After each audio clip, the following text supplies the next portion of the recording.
আচ্ছা, আপনি নাকি পায়ে স্যান্ডেল পরেন না? না, আমি স্যান্ডেল পরি না। আচ্ছা, কি কারণে স্যান্ডেল পরেন না আপনি? আমি পরি না, কারণ এটা কারণটা কি বলেন তো? নিজেই ভারী হয়ে চলি, আজকে স্যান্ডেল পাওয়া দারো না জানি ভারী হবি। তাই দাদু, বলেন। আচ্ছা আপনি কি সন্ন্যাস নিয়েছেন নাকি? সন্ন্যাস লইনি, তবে বাবার প্রসাদ একটু শ্রবণ করি। আচ্ছা। মিথ্যা কথা বলবো না। হ্যাঁ। শেষ যে থেকে বুদ্ধির বয়স, সে থেকেই মনে করেন ভক্তি রূপে তাকে শ্রদ্ধা করেই খাই আমি। আচ্ছা, বুঝতে পারছি। আচ্ছা, এই যে যে গুরুর পথে আপনি চলে গেছেন, তাই তো? হ্যাঁ। না কোন পথ আপনার? না, আমি গুরুর পথে। গুরু পথে না?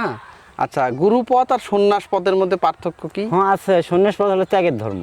আচ্ছা। কারণ ওই সন্ন্যাস পথের কখনো সংসার থাকবে না, সংসার ত্যাগী হতে হবে। সংসার ত্যাগী সংসার ত্যাগী মানে যে সন্তান বউ বাচ্চা হাবি যাবি জমা জমি সব ছেড়ে বিষয় বাসনা অর্থাৎ আচ্ছা। যত যা আবর্জনা আছে সবকিছু ত্যাগ করে থাকতে হবে। সবকিছু ত্যাগ। সবকিছু ত্যাগ করে থাকতে হবে। আচ্ছা, তা আপনি কি ধরছেন তাহলে? না, আমি এখনো সংসারের মধ্যে আপনি আছেন না? সংসার মধ্যে নিয়েই মনে করেন গুরু কৃপাময় সে ঠাকুরের আচ্ছা। আরাধনা করি। এই যে আপনি বয়স কত আপনার? তা বয়স 38 বছর বয়স হবে। খালি 38? দেখে তো বেশি মনে হচ্ছে। না, ভোটার আইডেন্টি কার্ডে যা আছে, ভোটার আইডি অনুযায়ী 38 বছর। 38 বছর তাহলে বয়স। বয়স খুব বেশিও না। না। আচ্ছা, আপনি নাকি পায়ে স্যান্ডেল পরেন না? না, আমি স্যান্ডেল পরি না। আচ্ছা, কি কারণে স্যান্ডেল পরেন না আপনি? আমি পরি না, কারণ এটা কারণটা কি বলেন তো? নিজেই ভারী হয়ে চলি, আজকে স্যান্ডেল পাওয়া দারো না জানি ভারী হবি। তাই? ওই জন্য আমি স্যান্ডেল এই যে দেখেন, এই দাদু কিন্তু স্যান্ডেল পরে না। আর আপনি যে ইয়েটা বলেন, সংজ্ঞাটা বললেন যে স্যান্ডেল যে কারণে আপনি পরেন না, এটা হলো না। আর ভিতরের খবর বলেন, স্যান্ডেল কেন পরেন না? ভেতরে খবর মানে আমি ধোয়া হতে পারি কিনা এটা ভগবানের কাছে আরাধনা, যার কারণে ত্যাগ করে আমি স্যান্ডেল ব্যবহার করি। ত্যাগ করেন মানে ত্যাগ। অহংকারটাও যাতে না না থাকে। থাকে। আপনি খালি পায়ে সব সময় চলেন? সময় দিন রাত 24 ঘন্টা, সাঁতার নাই, বর্ষা নাই, বাদল নাই, সব সময়।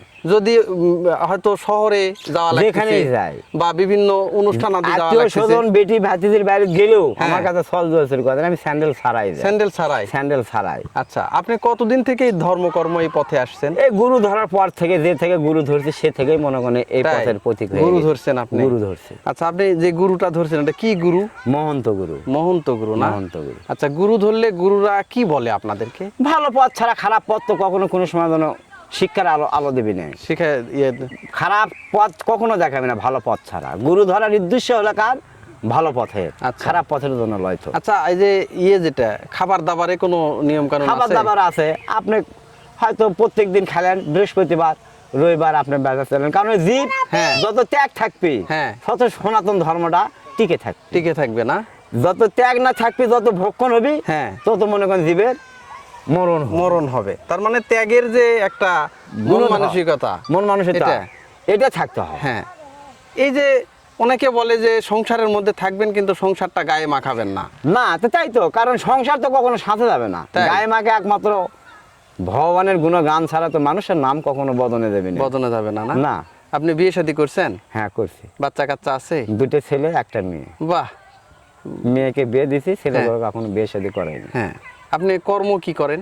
আমার কর্ম কামারি, কামারি? লোহার জিনিস লোহার কাজ করি। এইগুলো কাজ হ্যাঁ, করেন না? এগুলো কাজ করি। আর এই যে মোটামুটি কত বছর থেকে আপনি খালি পায়ে হাঁটতেছেন? করলাম তো, 38 বছর বয়স হচ্ছে, সে থেকেই মনে করেন হ্যাঁ। আমি আর জুতো পাই দেই না। আচ্ছা, আপনার পরনের কাপড়েও দেখতেছি একটু অন্যরকম। এটা তো লুঙ্গি না? না। এটা কি? এটা সাদা মার্কিন যাকে বলে, মার্কিন কাপড়। এটা পরার কারণ কি? এটা পরার কারণ মানে ত্যাগী হওয়া, মানে নিজেকে নিজে ভগবানের কাছে সঁপে দেওয়া। আচ্ছা। কারণ আমি ভগবানের কাছে সঁপে দিয়ে পড়ে আছি, হ্যাঁ। এই জন্য আমার এই বেশটাই এই ধরনের চাকচিক্য কোনো পোশাক আশাক পরা হবে না? কোনো পোশাকের প্রয়োজন কর্ম, হ্যাঁ। যেখানে হয়তো কোন আত্মীয় স্বজনের বাড়ি যাওয়া লাগিচ্ছে, এখন কর্মের জামো দেখে মনে করেন এই পোশাকটা। আচ্ছা, আপনাদের মধ্যে নাকি অনেকে মাছ মাংস খায় না? হ্যাঁ, খায় না তো। হ্যাঁ, খায় না আপনি তো। খান? না, আপনাকে মিথ্যা বলবো না তো, কারণ প্রাকৃতিক জগতে জীব, লোভ লালসার জীব যখন হ্যাঁ, হ্যাঁ, ত্যাগ না করতে পারছি, ও, কোনো অবস্থা তার নাই। মানে আপনি এখনো মাছ মাংস ছাড়তে ছাড়তে পারিনি। বুঝতে পেরেছি। তার মানে হচ্ছে যে ওটাও যখন এক সময় মনের মধ্যে আসবে যে আমি আর এটা খেতে হ্যাঁ। পারতেছি না, হ্যাঁ, কিন্তু লোভ যতক্ষণ আছে ততক্ষণ খেতে হবে, হ্যাঁ। আত্মাকে কষ্ট দেওয়া যাবে না, তাই তো? ওই তো। আচ্ছা, বুঝতে পারছি। তাহলে আপনার তো অবাকই হয়ে গেলাম গো। অনুষ্ঠান কোর্ট কাছারি যেখানেই যান স্যান্ডেল ছাড়াই সেখানে যান? আমি স্যান্ডেল ছাড়া যাই। বাহ। আর এই বিভিন্ন পূজা টুজা এগুলো টুকটাক করেন? হ্যাঁ, এগুলো বাড়ির বেশি মানে কোনো ময় মন্দিরে হ্যাঁ। পূজা দিয়ে পড়াই হয়তো ডাক করে আসলে ভাই আমার পূজা করে দেবি, হ্যাঁ। ও পূজাতে না, নিজে গুরু কিংবা মায় যতটুকু নিজে ভেতরে অর্জন আছে শতটুকু আমি আলাপ আলোচনা করি আচ্ছা, যে তার কাছে। কপালে এবং নাকে এটা কি দিছেন আপনি? এটা তিলক দিছি, তিলক না, আর মাঝখানে ওটা এটা সিঁদুর। সিঁদুর। ছেলেরাও কি সিঁদুর পড়তে পারে? হ্যাঁ, সেটা বললাম তো, হ্যাঁ, সেটা সেই তিথি ক্ষেত্রে, তিথি ক্ষেত্রে না? তিথি ক্ষেত্রে। আচ্ছা, আর আমি এটা দিছি মনে করেন সে করলাম তো, সে তেতা যুগের মনে করেন যে মহাদেবের ভক্ত, হ্যাঁ, তারাই এক ধরনের একমাত্র ব্যবহার করতে পারবি। ও আপনি তার মানে মহাদেবের ভক্ত? মহাদেবের বললাম তো, ভক্ত না? দেয়ানা প্রসাদ। আচ্ছা, অনেকে অনেক ভাবে অনেক কিছুই বলে, যেমন কেউ আছে রাধা গোবিন্দ ভজে, কেউ আছে আবার মহাদেবকে ভজে। সনাতন ধর্মের করছে তো অনেকগুলো গীতা রামায়ণ মহাভারত, কিন্তু ভজনে এলাকার সেই জন, হ্যাঁ, হ্যাঁ, হ্যাঁ, হ্যাঁ। যে এখন নাম জীবিত নাম যিনি গাইলে ব্রহ্মা, তিনি বিষ্ণু, তিনি আবার শিব। তিনিই শিব। তাহলে যে জীবিত নাম গাইলে এখনো প্রাকৃতিক জগতের ধর্মকে ধরে রাখা দেবে, হ্যাঁ। মরা নাম গাইলে কখনো ধর্মকে ধরে রাখা দেবে না, তাই না? আচ্ছা, আপনি তো অনেক কিছুই জানেন দেখতেছি। গুরু তাহলে। কৃপা হ্যাঁ, জানি, সে জানা হিসেবে মনে করেন চলাচল করা যায়। তার মানে আপনি সপ্তাহে একদিন মানে উপাস হ্যাঁ, থাকেন? থাকি। এটা কি বলে, একাদশী? আচ্ছা, একাদশী, তারপরে আপনার দিয়ে গেল, এগুলো করি তো, উপোস করি। সবকিছুই করেন? করি ভগবান। আর যেদিন যেদিন অন্যান্য দিন আপনার মাছ মাংস খেতে চায়, আপনি মাছ মাংসও খাচ্ছেন, হ্যাঁ। আবার কিছুটা নিরামিষও খাচ্ছেন। এই যে বৈশাখ মাস সামনে আসছে, বাড়িতে বলে দিছি যে হ্যাঁ। বৈশাখ মাস 1 মাস, হ্যাঁ। তোমাদের আত্মার রুচি তোমাকে বারণ করতে পারবো না, কারণ সর্ব লোক তার মানা করতে পারবো না, না। না, না। ওনাদের আত্মায় দুল স্বরূপ খেয়ালে ওরা খাবি, কিন্তু আমারটা আমি আলাদা ভাবে পরিবেশন করে প্রয়োজনে হ্যাঁ। পাক করে খাবো, তবু নিরামিষে খাবো, কোনো বুঝতে তেল পারছি, দূষণ খাবো না। বুঝতে পারছি। আস্তে আস্তে কথিত জীবে ত্যাগলে হালাবি, না হ্যাঁ, আসলে কখনো আস্তে আস্তে মানে ওই কখনো- যে জিনিস লোভ হবে সেটার পিছনে ঘৃণা আনতে হবে, ঘৃণা আনতে হবে, হ্যাঁ, তাহলে ধর্মকে ধরে রাখা ধরে রাখতে পারবেন, তাই না? এটাই ভগবানের কাছে। হ্যাঁ। এই যে দাদুকে দেখতেছেন, উনি আসলে যে সনাতন যে ধর্ম, হিন্দু ধর্ম, সেটার অনুশাসন মেনে চলেন উনি।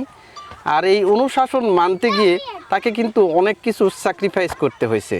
তার মধ্যে দেখেন ওনার পা কিন্তু একদমই খালি, উনি কিন্তু খালি পায়েই চলাফেরা করেন, খালি পায়ে হাঁটেন। আর ওনার পরনে দেখেন এক কাপড়, একটা মার্কিনি কাপড় বলে, সাদা ধুতির মতো যেটা, সেটাও নাকি ওনার ত্যাগ।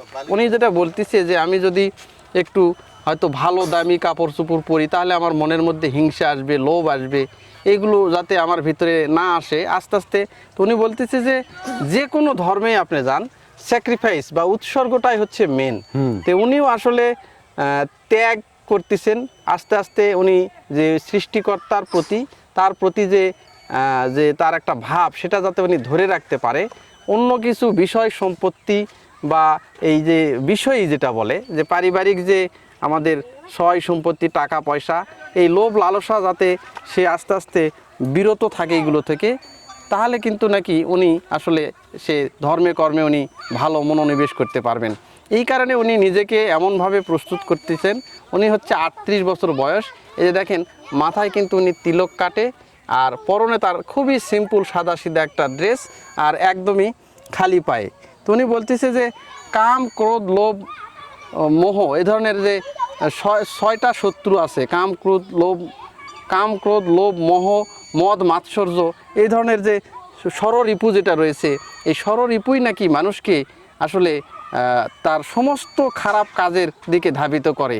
এই ষড়রিপুকে যদি কেউ কন্ট্রোল করতে পারে, তাহলে নাকি সে জীব অনেকটাই নাকি রেহাই পায়, সে নাকি ধর্মের পথে অনেকটাই ফিরে আসতে পারবেন, সৃষ্টিকর্তার সাথে তার সংযোগ স্থাপন ততটাই কাছাকাছি হবে। এই কারণে দাদু কিন্তু আস্তে আস্তে যে ত্যাগের যে সংস্কৃতি, এটা কিন্তু উনি ধরে রাখার জন্য, যে মন থেকে হিংসা, বিদ্বেষ, লোভ, লালসা, এইগুলো কিন্তু ত্যাগ করার জন্য কিন্তু দেখেন উনি একদমই যে সহজ সরল জীবনযাপন, যতটুকু না পড়লেই না, যতটুকু না খেলেই না, যতটুকু না নিলেই না, এটাই কিন্তু উনি করতেছেন।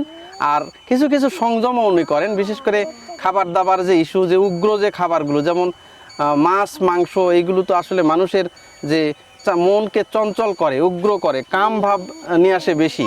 এই কারণে উনি চাচ্ছে যে কাম ভাব যখন আবার বেশি আসবে, তখন কিন্তু জীব কিন্তু তার কাম ভাবকে নিবৃত করার জন্য তখন কিন্তু সে বিভিন্ন পাপাচারে লিপ্ত হয়। এই কারণে তিনি আস্তে আস্তে এই মাছ, মাংস, যে উগ্র যে খাবারগুলো, সেইগুলো কিন্তু পরিহার করতে চাচ্ছেন। এই যে সামনে যে একটা বৈশাখ মাস আসতেছে, এই বৈশাখ মাস নাকি পুরোটাই উনি এই ভেজিটেরিয়ান, নিরামিষ যেটাকে বলে হিন্দুরা, ভেজিটেরিয়ান সাত্ত্বিক যে খাবার, এই খাবারটা উনি কিন্তু খাবেন। তো দাদু, এই খাবার খেতে গিয়ে কি আপনার কি শরীর কেউ দুর্বল বা এই জাতীয় হয় কি? ভগবানের নামে চলম, শরীরই কি আর দেহই কি, এটা তো হ্যাঁ। দেহ তো আমারই না, হ্যাঁ। এই দেহই হলো ভগবান। হ্যাঁ, হ্যাঁ, হ্যাঁ। আমরা প্রাকৃতিক জগতে ধরে রাখছি সে ভগবান, জীবের মধ্যে আত্মা আছে হিসেবে জীব কথা বলতে হ্যাঁ, পারছে। হ্যাঁ, হ্যাঁ। আর জীবের মধ্যে যদি আত্মা না থাকে, হ্যাঁ। তাহলে তো হরি নাম কৃষ্ণ নাম কোনো নামই গাইতে পারবি না। আচ্ছা। যার জন্য তো আমি তাহাকে সবসময় আরাধনা করি, স্মরণ তার করতেছেন। সবসময় ডাকি, 1,00,000 বার তার নাম ডাকার আরাধনা করে আমি সবসময় এই স্যান্ডেল পাওনা দিয়ে ত্যাগ করে চলি। আচ্ছা, 1,00,000 বার ডাকতে হবে সেই নাম। তার মানে আপনার মূল মন্ত্র হচ্ছে ভোগে নয়, হুম। ত্যাগই ত্যাগই হচ্ছে হলো মূল ধর্ম, মূল ধর্ম। এবং ত্যাগেই হচ্ছে সুখ। সুখ। বুঝতে হ্যাঁ। পারছি। তো ঠিক আছে দাদু, ভালো থাকেন। আচ্ছা।